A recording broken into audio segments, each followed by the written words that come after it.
जब भी आप शेड करो तभी आपको पहली चीज जो कंसिडर करनी है वो है सोर्स ऑफ लाइट, यानी कि आपका सन या फिर ट्यूबलाइट शायद से। तो ये हो गया आपका सन। तो ये सन की लाइट है वो आपके ऑब्जेक्ट पे गिरेगी कुछ इस तरह से, और फिर आपके ऑब्जेक्ट का यहाँ पे एक लाइट टोन आएगा जो ये है, और फिर आपको ऑब्जेक्ट पे कुछ इस तरह से हाईलाइट भी दिखेगा। अब ये हाईलाइट जो है वो हर ऑब्जेक्ट पे दिखता नहीं है। मे बी कोई मैट ऑब्जेक्ट होगा, लाइक प्लास्टिक का ऑब्जेक्ट होगा, तो उस पर मे बी हाईलाइट इतने अच्छे से नहीं दिखेगी। वैसे ही स्टील के ऑब्जेक्ट पे ये हाईलाइट बहुत अच्छे से दिखती है। तो ये हो गया हाईलाइट।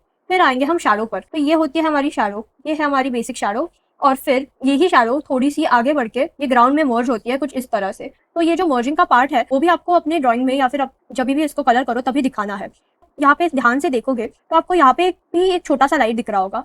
तो ये लाइट को हम बाउंस लाइट कहते हैं। जो ये पोर्शन आपको दिख रहा होगा वो, तो ये जो पोर्शन है या फिर ये जो लाइट है वो डायरेक्ट लाइट सोर्स से नहीं आता, वो कहीं यहाँ पे ग्राउंड पे बाउंस होके यहाँ पे आता है, इसीलिए हमें दिखता है। ओके, तो उसके बाद हम आएंगे कोर शैडो पे जो है ये।